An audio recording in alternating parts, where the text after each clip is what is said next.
Thank you, darling. It's interesting how the truth can sometimes seem might malleable, depending upon your point of view. Like how those dime novels make you out to be something you're not? Jack, don't be starting trouble. No, he's right. They do tend to exaggerate. Did they exaggerate your part in taking down the Daltons? Well, I was there in the flesh, boy, so I saw what happened firsthand.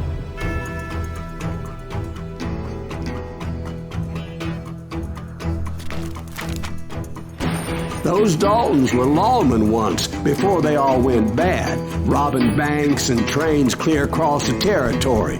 Until Coffeeville, of course. I was one of the citizens who took up arms that day. Fighting on the side of right? I did my best, sir. We all did.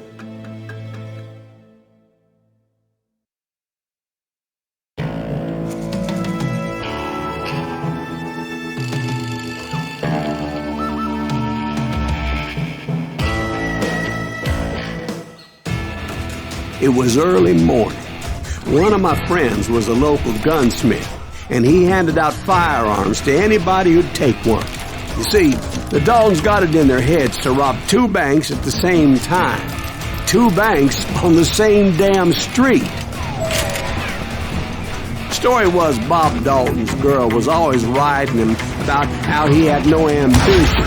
Oh, you're nobody next to Jesse James, she'd say. Finally, the bastard took his brothers to Coffeeville just to shut her up. Well, the locals recognized the Daltons right off. Before they could get away, half the town took up arms to defend their property. Their first mistake was pulling a job in their own damn hometown.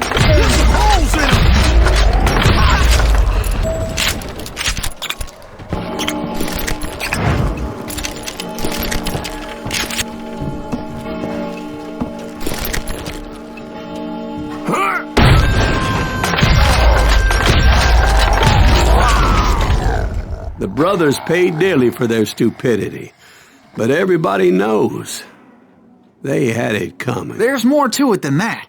I read all about that day, so I know for a fact that it went down very differently. First of all, it was high noon. A posse of U.S. deputy marshals were on the rooftop across the street. Get ready, boys. They're gonna make a move. The lawmen had been tracking the Daltons for months, and now they finally had them dead to rights. Among them was a bounty hunter feared by many a lawbreaker. The marshals tried to get the Daltons to surrender. They'll give up eventually. We just gotta wait the son of bitches out. This bounty hunter knew that the brothers were far too proud to ever lay down their guns. So he went in there alone to confront those criminals. One of the marshals shouted, "Where are you going? Are you crazy?" Hey, where do you think you're going, dumbass? Have out of your mind. He saw a way to get around to the back of the bank. Then he figured out how to hit the Daltons from a direction they weren't expecting.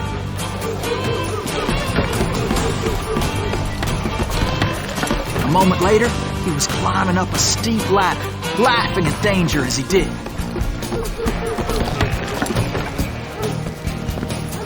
It was brave men like him who risked their lives to tame this wild country.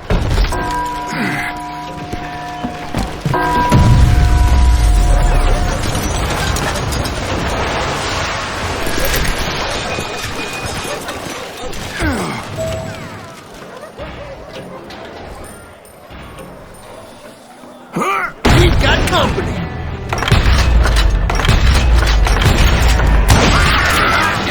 Heroic men like him who did what other men couldn't or wouldn't to make this country free. Like Jim Bowie and Davy Crockett, who died defending the Alamo. Is that Silas Greaves? Son of a bitch! Come on!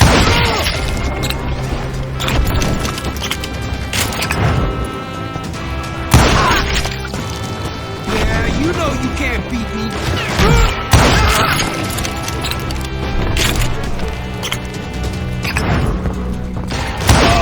Did that asshole just kill Red?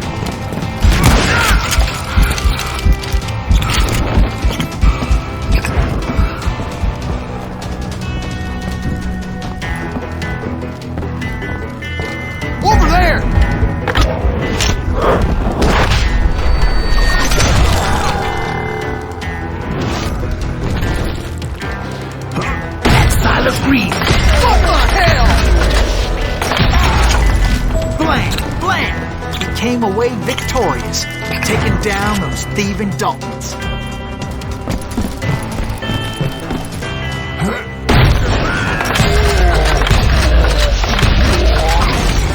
His name? Silas Greaves. And when the dust finally settled, he was the last man standing. Sorry, kid, but that just wasn't the way it happened.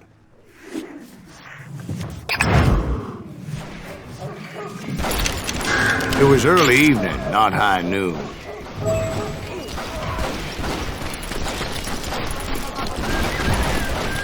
I was late to the party and Coffeyville was already up in arms. The Daltons blew up a safe and were all set to hightail it out of there. Those pathetic deputies surrounding the bank were dropping like flies.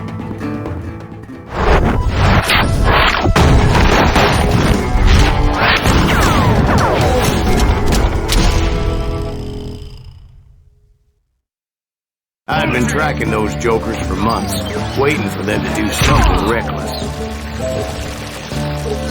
Finally, they did. Those stupid bastards decided to rob 2 banks at the same time in the same town where everybody knew them. But they still had friends in Coffeyville.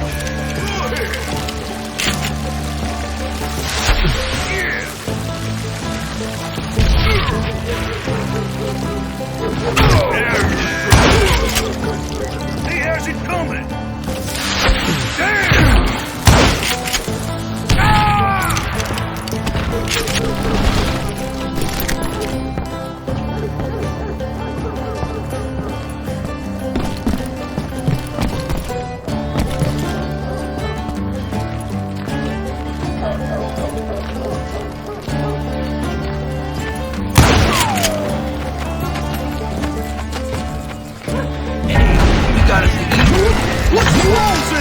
Those friends came after me like a pack of wild dogs, tooth and nail. They were coming at me from all directions.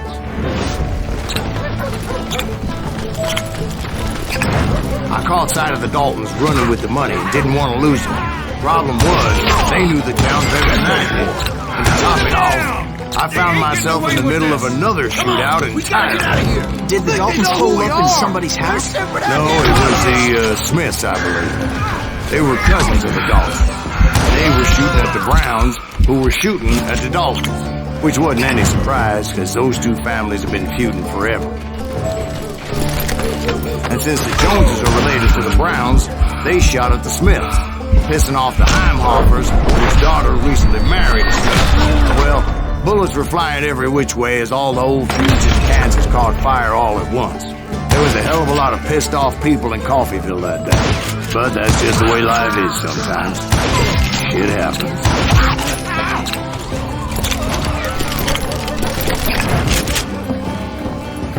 Can't hide forever! You're a gunner!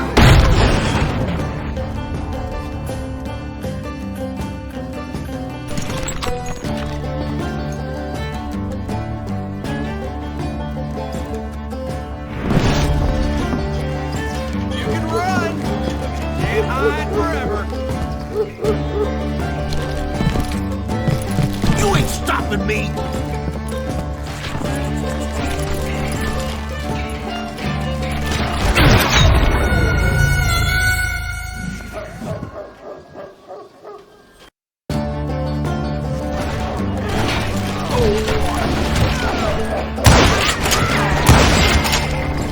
Get those boys!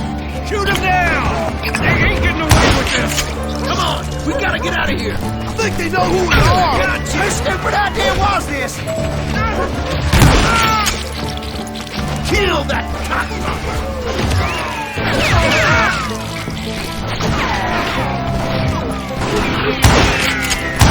God damn him! He can't get the door!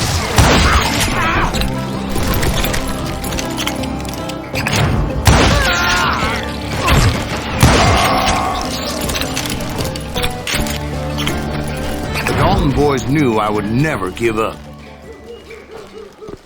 Those Daltons weren't the sharpest knives in the drawer, but they always stood together. They set a trap to slow me down and allow at least 2 of them to escape. The third brother stayed behind to plant me, just in case that trap of theirs didn't work.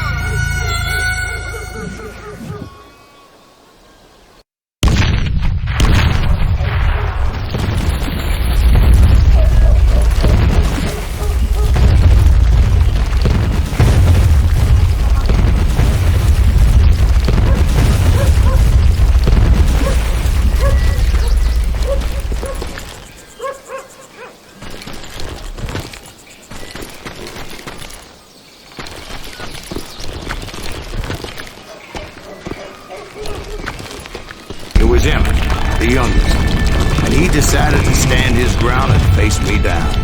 I ain't afraid of you, Silas Reeves. This is where it ends for you. He was determined to protect his brothers. I understood how he felt. Taking me on all by his lonesome wasn't exactly a recipe for a long life. But Emmett Dalton survived the robbery in Coffeyville. He's the only Dalton who did. They say he was shot 23 times. Well, Dwight, who do you think put all those damn holes in him?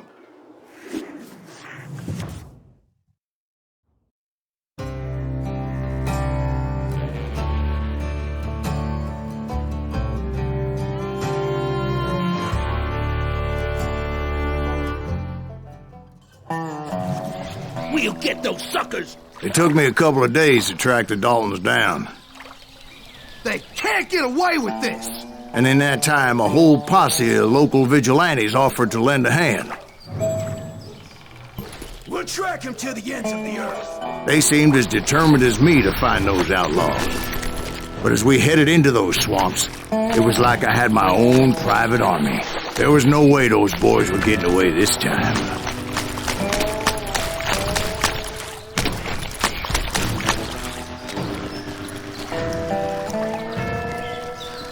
It was early fall, right? Beautiful time of year. At least you had the weather on your side. Not by my recollection. It was damp and foggy as hell. It was tough to stay on a true course, so we kept an eye out for landmarks.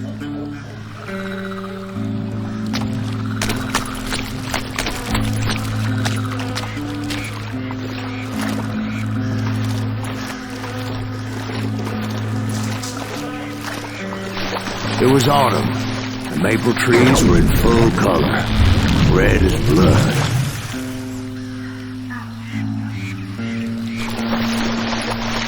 The rains that year were torrential, so the whole area was flooded. The vigilantes had spread out wide, and pretty soon I couldn't see anybody.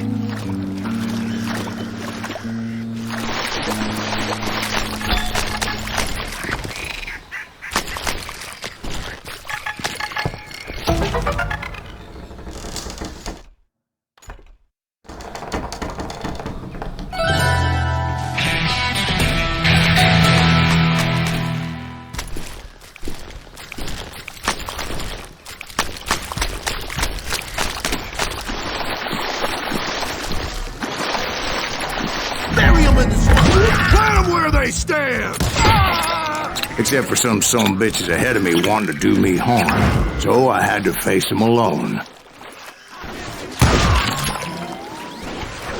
I wondered why my compatriots didn't come running when they heard the shots.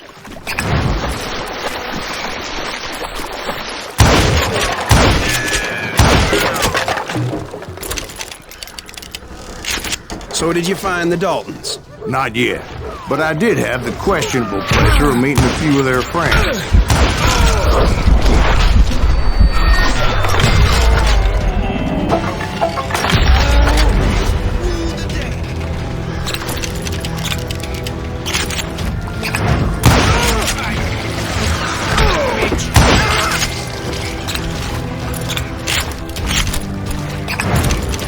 The boys had established quite a reputation by that time, so they attracted all manner of riffraff to their cause.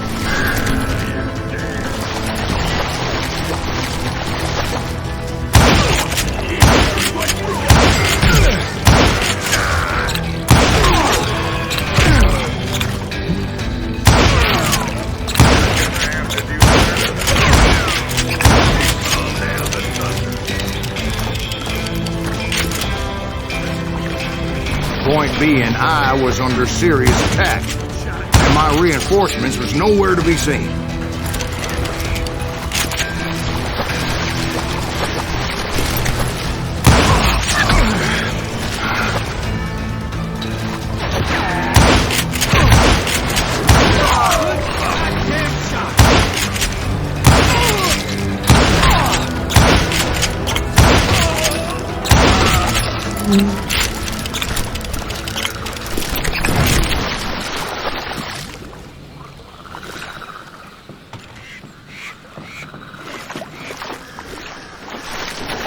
But luckily, a barn materialized as if right before my eyes. I scrambled up top to get a better view.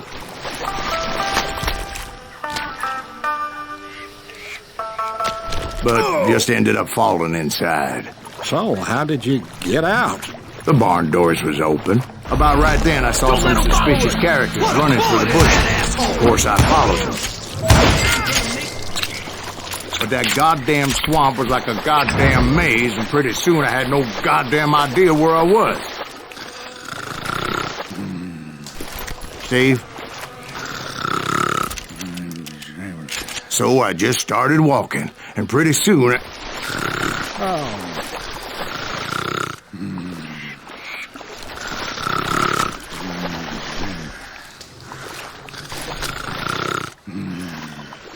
Steve? Steve! Huh? No, I'm listening. Indians surrounded me from all sides.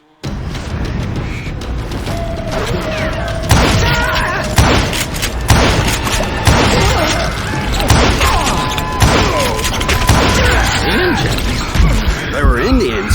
No. I just wanted to make sure Steve was paying attention. Now, where was I? You were following the Daltons through a swamp? That's right. See, Steve? Dwight's paying attention. No, I'm listening. I was just resting my eyes. So, where was I? The Daltons. Right. See, there's a reason so many outlaw gangs are made up of brothers. Being a brother is a very sacred thing. It's a bond like no other. So did you ever find the damn Daltons? Not yet, but I did find a few of their cousins. You can breed like rabbits. More Smiths or Heimhoffers or who knows what. But hell, what's more important than family? I bet Ben knows what I'm talking about.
Dalton boys were out there somewhere, standing together against anyone who would threaten them.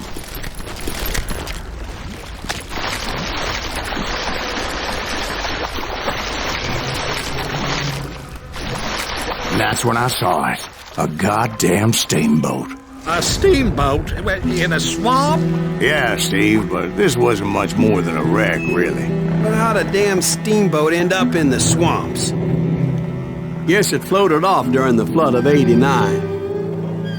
Now, was it a stern-wheeler or a side-wheeler? What?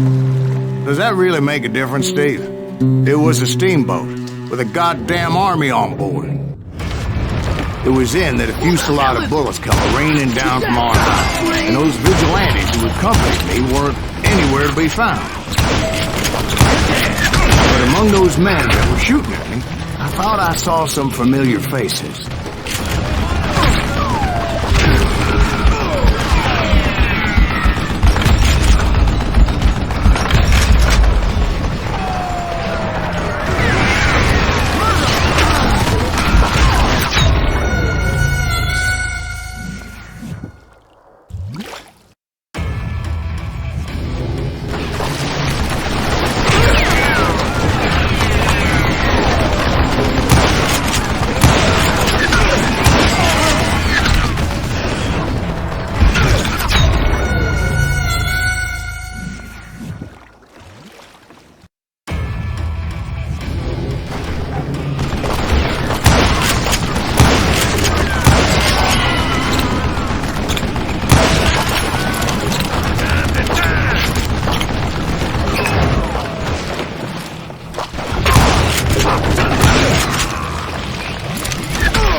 Somewhere up there, the Daltons were waiting on me.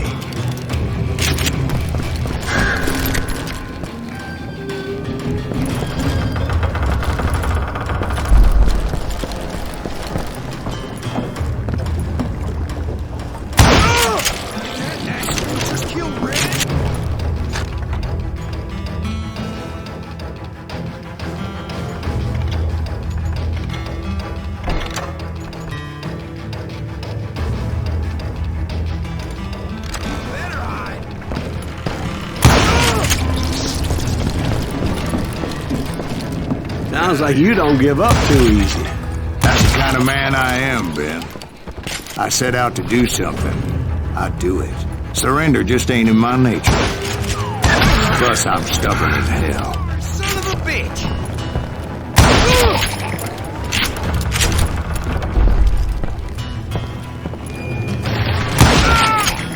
You can't hide from me!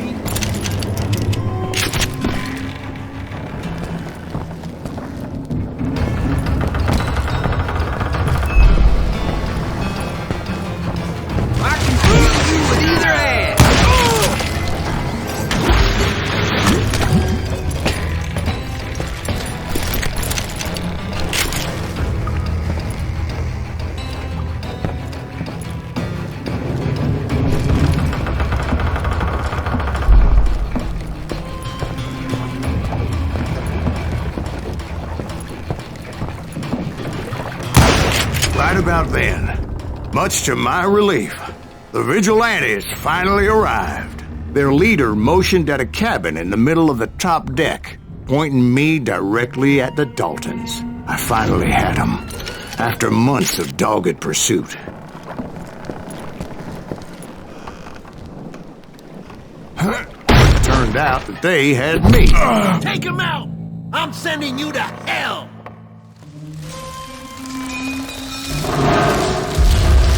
The Daltons had played me like a fiddle. Apparently, the vigilantes were on their damn payroll. They didn't just want to shoot me.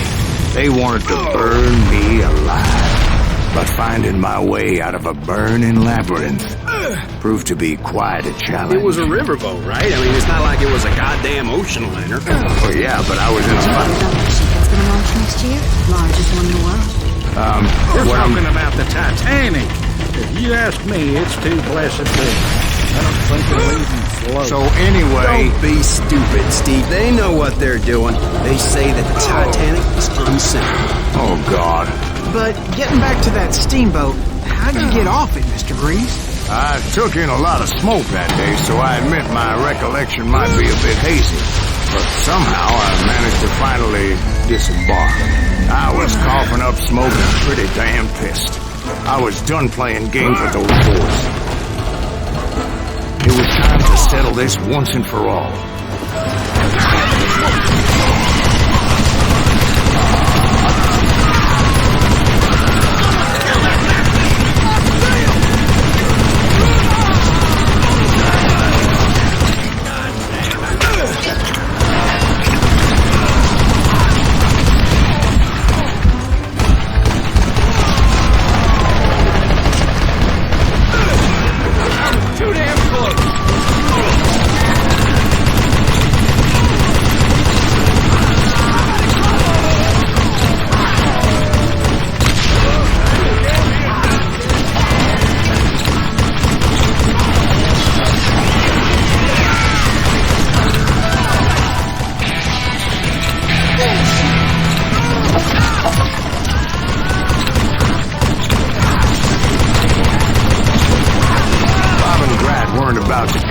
One at a time. They were in this together.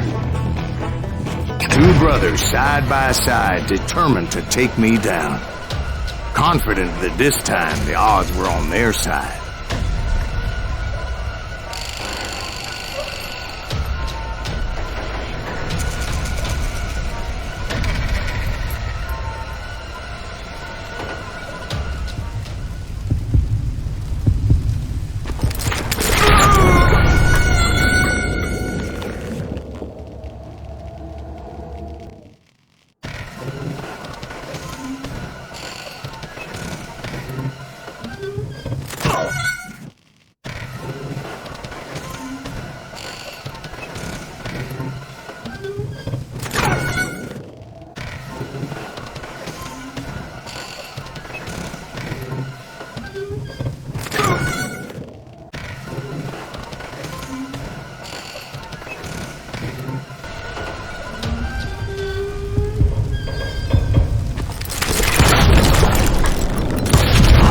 They got it wrong.